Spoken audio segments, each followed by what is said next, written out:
नमस्कार दोस्तों, स्वागत है आपका अपने YouTube channel 24x7 student support के ऊपर। तो अगर आप रांची से बिलोंग करते हो, अगर आपने चौकीदार का फॉर्म फिलअप कर रखा है तो इस वाले चैनल को सब्सक्राइब कर लो, आगे बहुत काम आने वाला है। तो चलिए आज का हम वीडियो स्टार्ट करते हैं। आज के इस वीडियो के अंदर हम पढ़ने वाले हैं रांची जिले के सामान्य ज्ञान के बारे में। तो चलो सीधे हम वीडियो को स्टार्ट करते हैं बिना आपका समय वेस्ट किए हुए। तो यहाँ पर आपको स्क्रीन में दिख रहा होगा कि मुश्किलों से भाग जाना आसान होता है। मुश्किलों मतलब यहाँ पर कंसीडर करो पढ़ाई से भाग जाना काफ़ी आसान होता है। लोग क्या सोचते हैं, एग्जाम है ना, 2 दिन पहले पढ़ेंगे, दे देंगे, हो जाएंगे पास, लेकिन ऐसा इस बार पॉसिबल नहीं है। बहुत टफ कंपटीशन होने वाला है। जान जो यहाँ पर आपको झोंकना पड़ेगा, तभी आपका जो ड्रीम है वो पूरा होगा। मतलब यहाँ पर आपको इतना मेहनत करना पड़ेगा ताकि आपका जो एक सीट जो आपने यहाँ पर रिजर्व कर रखा है उसको कोई टच ना कर सके। तो यहाँ पर आपको पढ़ना भी पड़ेगा, दौड़ना भी पड़ेगा, दोनों तरीके से यहाँ पर आपको काफ़ी ज़्यादा मेहनत करना पड़ेगा। तो यहाँ पर आप देख सकते हो कि मुश्किलों से भाग जाना आसान होता है, हर पहलू जिंदगी का इम्तिहान होता है। डरने वालों को मिलता नहीं कुछ जिंदगी में, डरने वालों को मिलता नहीं कुछ जिंदगी में, लड़ने वालों के कदमों में जहान होता है। तो बस इसी मोटिवेशन को हम माइंड में रख के आज का क्लास स्टार्ट करते हैं। आज का क्लास अगर आप अच्छे से कर लेते हो ना तो 5 से 6 क्वेश्चन यहाँ पर आज आपके फिक्स रहेंगे जो आपके एग्जाम में पूछे जाएंगे। तो एकदम अच्छे से क्लास को करना, जो भी पॉइंट आपको इंपॉर्टेंट लगे उसको अच्छे से नोट डाउन कर लेना। तो चलो हम सीधे वीडियो को स्टार्ट करते हैं और सीधे पॉइंट पर आते हैं। तो यहाँ पर अभी आपको स्क्रीन में दिख रहा होगा दक्षिणी छोटा नागपुर प्रमंडल रांची जिला। तो मैं आपको बता दूं कि आपका सबसे पहला क्वेश्चन तो यहीं पर आपको मिलता है कि रांची किस प्रमंडल के अंतर्गत आता है। तो रांची किस प्रमंडल के अंतर्गत आता है, तो रांची आता है दक्षिणी छोटा नागपुर प्रमंडल के अंतर्गत। रांची किस प्रमंडल के अंतर्गत आता है, तो रांची आता है दक्षिणी छोटा नागपुर प्रमंडल के अंतर्गत। अब यहाँ पर नीचे आप देखो तो यहाँ पर आपको मैप दिखाई देगा। तो मैप के बारे में मैं आपको बता दूं कि आज यहाँ पर हम मैप को डिस्कस नहीं करने वाले हैं। मैं इसके लिए एक सेपरेट वीडियो बना दूंगा जिसके अंदर गाइस मैं मैप को फुल डिस्कस करूंगा कि इसके पूर्व में कौन से जिले हैं, कौन से प्रदेश हैं, पश्चिम में कौन से हैं, उत्तर में कौन से हैं, दक्षिण में कौन से हैं और कितने तरीके का क्वेश्चन यहाँ पर मैप से बनेगा, वो भी मैं उसी वीडियो के अंदर आपको दिखा दूंगा। क्योंकि वहाँ पर आपको बहुत ज़्यादा इजी हो जाएगा। तो मैप को आज इस वीडियो के अंदर हम डिस्कस नहीं करने वाले हैं। तो मैप को स्किप करके यहाँ पर हम नीचे जाते हैं। तो यहाँ पर आप देखो महत्वपूर्ण तथ्य। तो यहाँ पर जो भी चीज़ मैं आपको बताते जाऊँगा उसको आप अच्छे से नोट डाउन कर लेना। अगर आपको PDF चाहिए तो मेरे डिस्क्रिप्शन में जाना, वहाँ पर आपको मेरे टेलीग्राम चैनल का लिंक मिल जाएगा, उसको ज्वाइन कर लेना। वहाँ पर आपको ये वाला PDF मिल जाएगा। तो यहाँ पर देखो गठन, तो यहाँ पर पूछ रहा है गठन कब हुआ था रांची जिला का। तो रांची जिला का गठन हुआ था 1899 में। रांची का गठन कब हुआ था, दोबारा रिपीट करो, 1899 में। रांची का मुख्यालय क्या है, तो रांची का मुख्यालय रांची ही है। रांची का क्षेत्रफल कितना है, तो रांची का क्षेत्रफल है 5097 वर्ग किलोमीटर। कितना क्षेत्रफल है, 5097 वर्ग किलोमीटर। कुल जनसंख्या कितना है, 29,14,253। 29,14,253 ये हमारा कुल जनसंख्या है रांची का। तो मैं दो बार रिपीट इसलिए कर रहा हूँ ताकि आपके माइंड में घुस जाए, आपको दोबारा इस चीज़ को मतलब रिमेंबर करने में टाइम ना लगे। उसके बाद देखो दशकीय जनसंख्या वृद्धि दर कितना है, 23.9%। कितना है, 23.9%। उसके बाद देखो जनसंख्या घनत्व कितना है, 572। जनसंख्या घनत्व कितना है, 572 है। और लिंगानुपात कितना है, 949, 949। कितना है, 949, 949।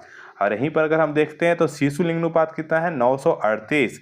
तो यहाँ पर आप देख लो जो ओवरऑल लिंगानुपात कितना है, 949 है और शिशु कितना है, 938। यहाँ पर ज़्यादा डिफरेंस नहीं है, आपको इसको याद करने में ज़्यादा मतलब मेहनत नहीं लगने वाला है। बस याद करना लिंगानुपात कितना है, 949 और उससे थोड़ा कम यहाँ पर आपको शिशु लिंगानुपात है 938। तो बस यहाँ पर आपको दोनों से एक एक कम कर देना है, लिंगानुपात 949 और यहाँ पर आपको क्या करना है, 9 सेम रखना है, 4 में से 1 -3 और 9 में से 1 -8। तो 938 क्या हो जाएगा, आपका शिशु लिंगानुपात हो जाएगा। अब यहाँ पर आप देखो साक्षरता दर कितना है, 76.06%। कितना है, 76.06%। और रांची के अंदर कितना अनुमंडल है, 2 अनुमंडल है। कौन कौन सा है, एक है रांची सदर और दूसरा क्या है, बुंडू। रांची के अंदर कितने अनुमंडल हैं, 2 अनुमंडल है। कौन कौन से हैं, पहला है रांची सदर, दूसरा है बुंडू। तो देखो ये जो चीज़ यहाँ पर मैंने आपको बताया ना, इसको भी अगर आप अच्छे से याद कर लेते हो तो 1 से 2 क्वेश्चन तो इसी के बीच से आपसे पूछा जाएगा। पहला ये भी इंपॉर्टेंट क्वेश्चन है कि रांची का गठन कब हुआ था, 1899। ये इंपॉर्टेंट क्वेश्चन है, इसको मतलब स्किप मत करना कि नहीं पूछेगा, ये इंपॉर्टेंट है कि गठन कब हुआ था, 1899। मुख्यालय कहाँ है, ये भी इंपॉर्टेंट है, मुख्यालय कहाँ है, रांची में है। क्षेत्रफल, ये भी देखोगे कि जितना एग्जाम हुआ है ना उसमें ये सब क्वेश्चन यहाँ पर पूछा ही गया है कि क्षेत्रफल कितना है, गठन कब हुआ था, मुख्यालय कहाँ है, लिंगानुपात कितना है, जनसंख्या घनत्व कितना है, ये सारा चीज़ यहाँ पर आपका इंपॉर्टेंट है। तो एक बार फिर से रिपीट करा देता हूँ। गठन हुआ था 1899 में, मुख्यालय है रांची, क्षेत्रफल कितना है 5097 वर्ग किलोमीटर, कुल जनसंख्या कितना है 29,14,253, 10 की ये जनसंख्या वृद्धि दर है 23.9%, जनसंख्या घनत्व है 572, जनसंख्या घनत्व कितना है 572, लिंगानुपात है 949, शिशु लिंगानुपात है 938 और साक्षरता दर है 76.06%, अनुमंडल 2 है, पहला है रांची सदर, दूसरा है पुंडू। तो आई थिंक यहाँ पर आपका एक बार रिवाइज हो चुका होगा। अब चलिए हम आगे बढ़ते हैं। तो यहाँ पर आप देख सकते हो प्रखंड के बारे में। तो टोटल रांची जिला में कितना प्रखंड है, 18 प्रखंड हैं। 18 प्रखंड के यहाँ पर आपको नाम दिख रहे होंगे। तो मैं आप लोगों को बता दूं कि अगर आप रांची जिला से बिलोंग करते हैं तो ये 18 के 18 प्रखंड आपके माइंड में यहाँ पर छप जाने चाहिए। पहला कौन सा है, रातू है, दूसरा है कांके, तीसरा है मांडर, चौथा है नामकुम, उसके बाद है बेड़ो, फिर लापुंग, फिर चान्हो, फिर और मांझी, फिर अनगढ़ा, नगड़ी, खलारी, राहे, इटकी, सिल्ली, बुंडू तमाड़ और सोनाहातू और बुड़मू। तो देखो ये हमारे 18 प्रखंड हैं और ये 18 प्रखंड के नाम आपके दिमाग में छप जाने चाहिए। उसके बाद यहाँ पर देखो विधानसभा क्षेत्र कितने हैं, तो 7 हैं। कौन कौन से हैं, पहला है रांची, दूसरा है हटिया, तीसरा है कांके, चौथा है मांडर, पांचवा है तमाड़, छठा है सिल्ली और सातवां है खिजरी। तो देखो यहाँ पर आपसे ये भी इंपॉर्टेंट क्वेश्चन है, विधानसभा क्षेत्र कितने हैं आपसे पूछ सकता है, 7 है। या फिर आपको बहुत सारी लिस्ट दे देगा और आपसे पूछेगा कि रांची में इनमें से कौन सा विधानसभा क्षेत्र नहीं आता है।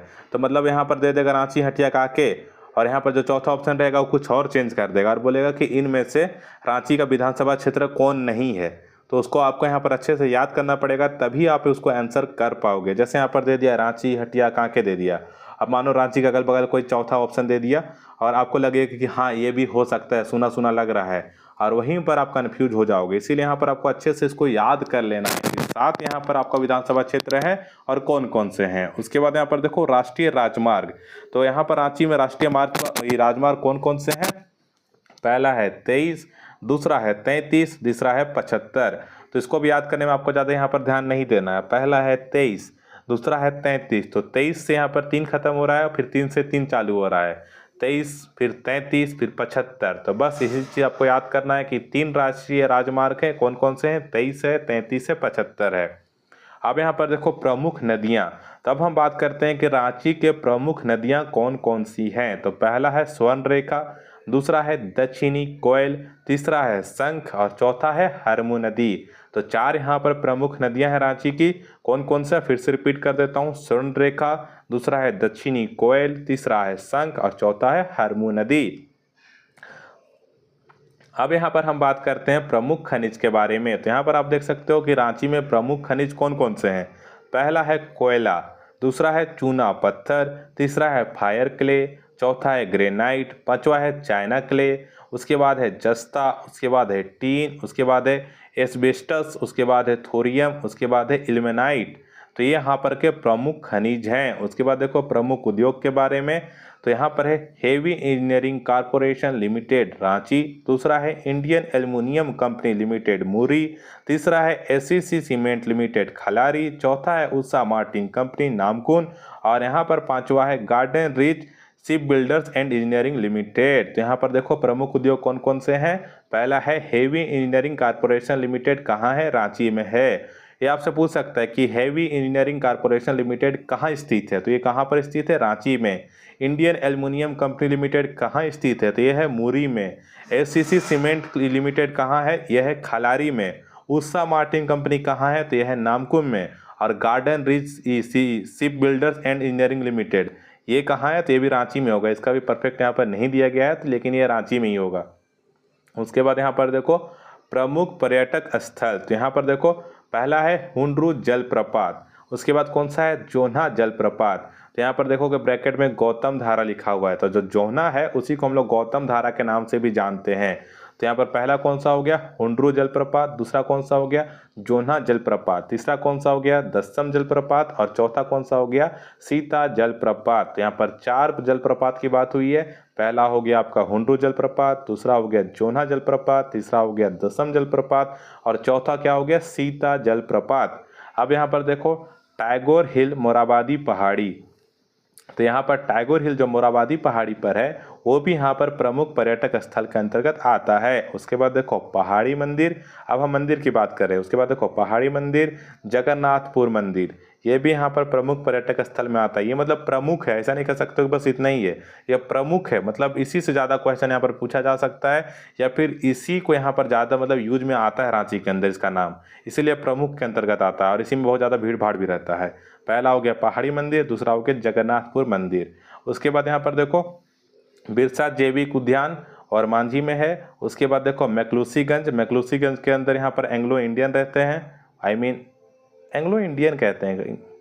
उसके बाद यहाँ पर देखो बिरसा जैविक उद्यान, ये आपका, उसके बाद यहाँ पर आप देखो बिरसा जैविक उद्यान, ये और मांझी में है। उसके बाद देखो मैक्लूसीगंज, उसके बाद देखो गेतलसूट डैम, गेतलसूट डैम भी कहाँ है, और मांझी में है। उसके बाद देखो रॉक गार्डन, और यहाँ पर देखो नक्षत्र वन भी है, रातू किला भी है, सिद्धि कानू पार्क भी है, योग मठ आश्रम भी है, योगदा मठ आश्रम।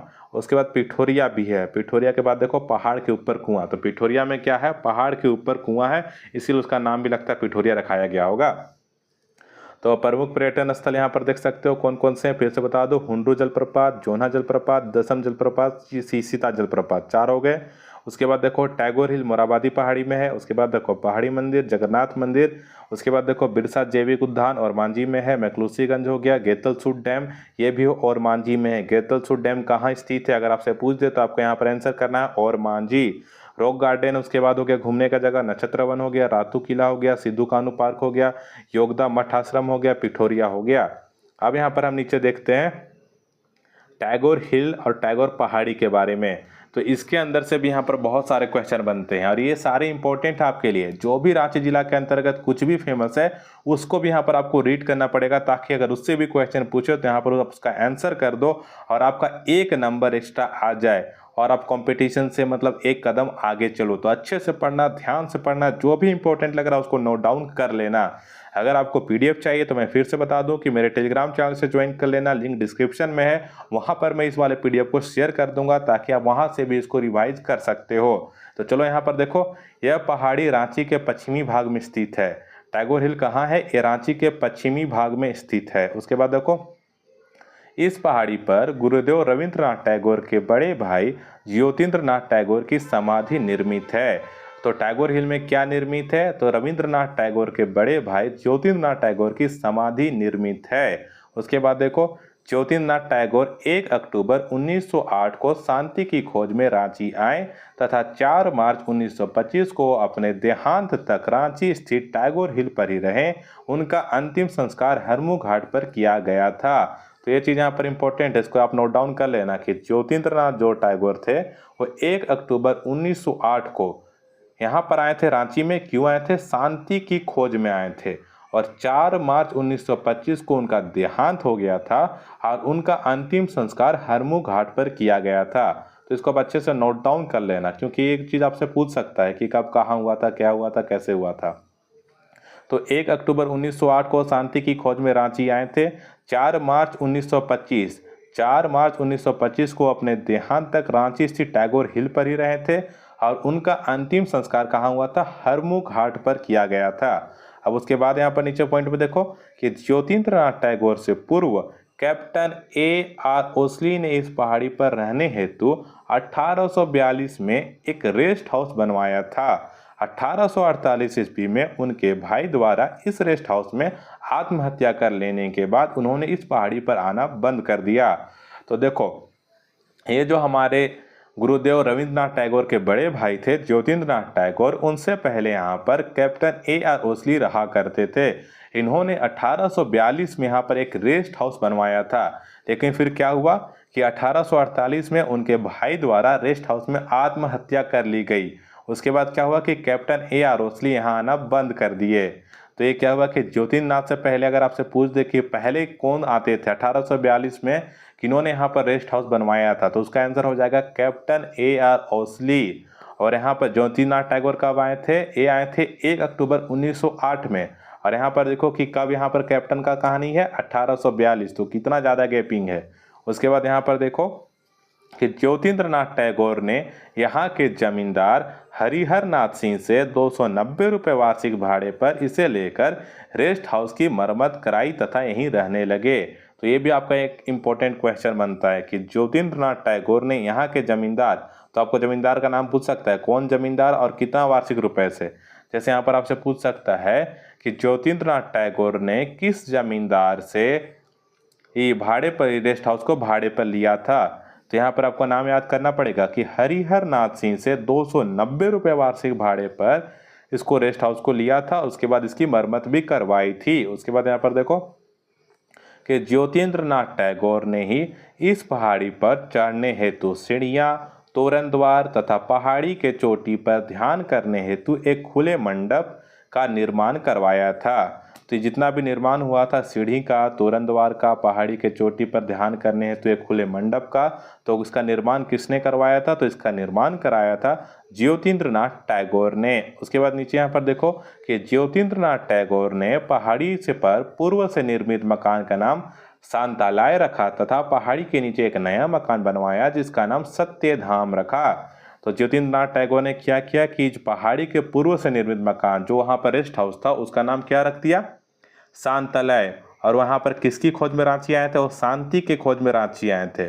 अब वो जो क्या थे बोले कि वो रेस्ट हाउस का नाम क्या रख दिया था? शांतालय रख दिया था। तो इसको आप मैच करके यहाँ पर याद कर सकते हो। उसी की तरह पहाड़ी के नीचे एक नया मकान बनवाया जिसका नाम रख दिया सत्यधाम। अब यहाँ पर हम देखते हैं आगे योगदा मठ आश्रम के बारे में। तो यहाँ पर देख लेना कि ये जो ईस्वी वगैरह है और जो यहाँ पर कैरेक्टर है उनको यहाँ पर अब अच्छे से नोट डाउन कर लेना और अच्छे से एक बार रिवाइज कर लेना, ताकि यहाँ पर से भी क्वेश्चन बने तो आप एकदम इजी तरीके से उसको आंसर कर पाओ। तो यहाँ पर देखो उसके बाद योगदा मठ आश्रम। अब यहाँ पर देखो 1917 ईस्वी की बात हो रही है। कब की बात हो रही है यहाँ पर योगदा मठ आश्रम में? योगदा मठ आश्रम में 1917 ईस्वी की बात हो रही है। तो 1917 ईस्वी में परमहंस योगानंद ने रांची में सत्संग सोसाइटी ऑफ इंडिया की स्थापना की थी। तो ये आपका एक इम्पोर्टेंट क्वेश्चन है, ये भी इम्पोर्टेंट क्वेश्चन है कि सत्संग सोसाइटी ऑफ इंडिया की स्थापना कब की गई थी रांची में? तो कब की गई थी? 1917 ईस्वी में की गई थी। और किसने किया था? परमहंस योगानंद ने किया था। अब देखो उसके बाद 1918 ईस्वी में कासिम बाजार के महाराज मनीन्द्र चंद्र नंदी ने अपना महल और 25 एकड़ भूमि परमहंस योगानंद को आश्रम और विद्यालय की स्थापना हेतु दान में दे दिया। तो किसने दिया और कब दिया? 1918 ईस्वी में कासिम बाजार के महाराज मनीन्द्र चंद्र नंदी ने दिया। और कितना दिया? 25 एकड़ भूमि परमहंस योगानंद को आश्रम और विद्यालय की स्थापना हेतु दान में दिया। इसी भूमि पर योगदास सत्संग ब्रह्मचार्य विद्यालय की स्थापना की गई, जिसे बाद में योगदास सत्संग सखा मठ के नाम से जाना गया। तो इसी भूमि में क्या हुआ था, इसको भी आपको ध्यान देना है कि इसी भूमि पर योगदास सत्संग ब्रह्मचार्य विद्यालय की स्थापना की गई थी। पहले क्या नाम था कि योगदास सत्संग ब्रह्मचार्य विद्यालय, लेकिन उसको बाद में क्या नाम दिया गया? योगदास सत्संग सखा मठ के नाम से जाना गया। तो इस चीज़ को याद करना पड़ेगा। अगर यहाँ पर लिख दे कि योगदास सत्संग ब्रह्मचार्य विद्यालय को हम किस नाम से जानते हैं अभी में वर्तमान में, तो आपको यहाँ पर इसको आंसर करना पड़ेगा कि योगदास सत्संग सखा मठ के नाम से जानते हैं। उसके बाद यहाँ पर देखो योगदास सत्संग के आश्रम रांची, कोलकाता, द्वारहाट एवं नोएडा में हैं तथा देश विदेश में इसके कई ध्यान केंद्र हैं। तो बस यहाँ पर इंडिया में भी नहीं है, इंडिया से बाहर भी है, देश विदेश में भी इसके कई ध्यान केंद्र हैं और इन सभी का संचालन रांची स्थित आश्रम से ही किया जाता है। तो ये भी याद कर लेना। उसके बाद देखो स्वामी परमहंस योगानंद के जीवन एवं उनकी शिक्षाओं पर लिखी गई पुस्तक का नाम योगी कथामृत है, जिसे विश्व के कई विश्वविद्यालयों के पाठ्यक्रम में शामिल किया गया है। तो देखो स्वामी परमहंस योगानंद के जीवन एवं उनकी शिक्षाओं पर लिखी गई पुस्तक का नाम अगर आपसे पूछेगा तो यहाँ पर आपको उसको याद करना है कि क्या नाम है? योगी कथामृत है। क्या है? योगी कथामृत है। और किसके ऊपर ये किताब लिखी गई है? तो स्वामी परमहंस योगानंद के जीवन एवं उनके शिक्षाओं पर। उसके बाद देखो, इस आश्रम में शरद ऋतु के दौरान शरद सत्संग का आयोजन वृहद स्तर पर किया जाता है। तो इस आश्रम में क्या होता है कि शरद ऋतु में शरद सत्संग का आयोजन किया जाता है। उसके बाद देखो, 1925 एवं 1934 देश आज़ादी से पहले की बात हो रही है। यहाँ पे महात्मा गांधी भी इस विद्यालय में आए थे। तो ये भी पूछ सकता है कि महात्मा गांधी रांची के किस विद्यालय में आए थे। और ऑप्शन में अगर आपको योगदा मठ आश्रम या फिर जो विद्यालय का नाम यहाँ पर है योगदा सत्संग सखा मठ, या उससे पहले जो था योगदा सत्संग ब्रह्मचार्य विद्यालय, तो ये अगर ऑप्शन में है तो आपको इसी को टिक करना है कि गांधी जी किस विद्यालय मतलब किस विद्यालय में रांची आए थे। तो वही योगदा सत्संग ब्रह्मचार्य विद्यालय में आए थे। कब कब आए थे अगर पूछ दे तो 1925 में या 1934 में। अब यहाँ पर हम देखते हैं मैक्लूसी गंज के बारे में। तो जैसे नाम से ही यहाँ पर आपको पता चल रहा होगा कि मैक्लूसी गंज एक गांव का नाम है। उसके बाद देखो, मैक्लूसी गंज रांची जिला मुख्यालय से लगभग 60 किलोमीटर की दूरी पर है। तो मैक्लूसी गंज कहाँ है? रांची मुख्यालय से लगभग 60 किलोमीटर की दूरी पर है। यह विश्व का एकमात्र एंग्लो इंडियन गांव है। तो ये वर्ल्ड का, तो ये भी आपका एक इंपॉर्टेंट क्वेश्चन है। अगर पूछ दे कि विश्व का एकमात्र एंग्लो इंडियन गांव कौन सा है, तो रांची का क्वेश्चन है तो आराम से पूछ ही सकता है। तो आपको उसको याद करना पड़ेगा, मैक्लूसी गंज। विश्व का एकमात्र एंग्लो इंडियन गांव कौन सा है? मैक्लूसी गंज है। इस गांव की स्थापना ऑर्नेस्ट टिमोथी मैक्लूसी द्वारा की गई थी। यही वजह है कि इस गांव का नाम उनके नाम पर पड़ा। तो देखो, इसका गांव का स्थापना कौन किया था? अर्नेस्ट टिमोथी मैक्लूस्की द्वारा की गई थी और इसी कारण से इस गांव का नाम क्या पड़ा? मैक्लूसी गंज पड़ा। 1932 ईस्वी में मैक्लूसी ने पूरे भारत में रह रहे लगभग 2 लाख एंग्लो इंडियन लोगों को इस गांव में आकर रहने हेतु आमंत्रित किया था।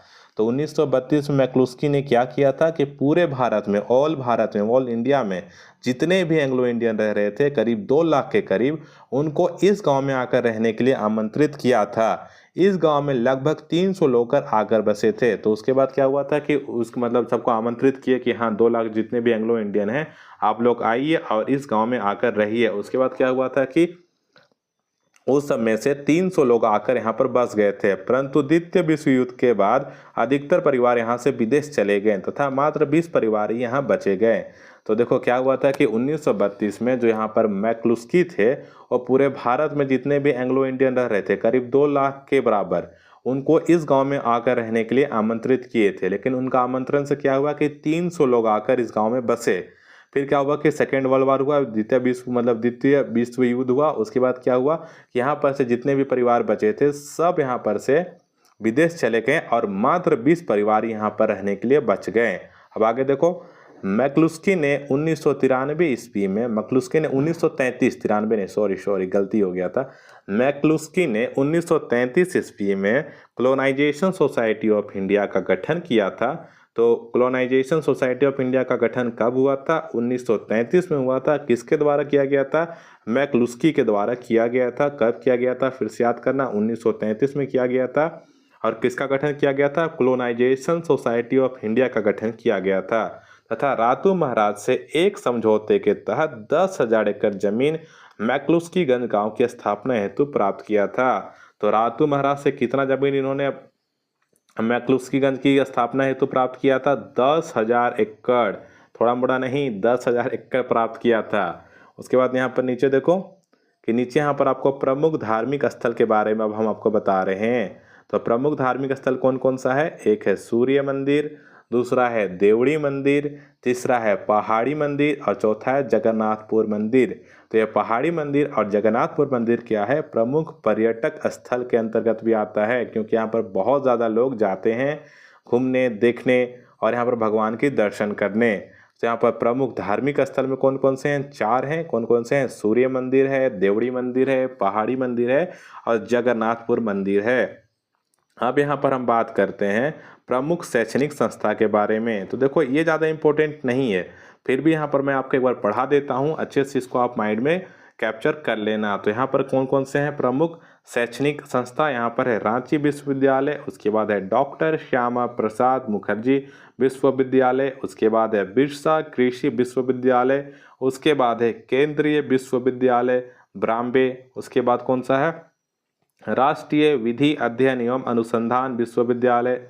उसके बाद है बिरला इंस्टीट्यूट ऑफ टेक्नोलॉजी। उसके बाद है मिश्रा। उसके बाद है रांची कृषि महाविद्यालय। उसके बाद है छोटा नागपुर लॉ कॉलेज। उसके बाद है Indian law and research institute Namkum में है। उसके बाद है यहाँ पर कुष्ठ रोग अनुसंधान केंद्र। उसके बाद है the Xavier Institute of Social sciences.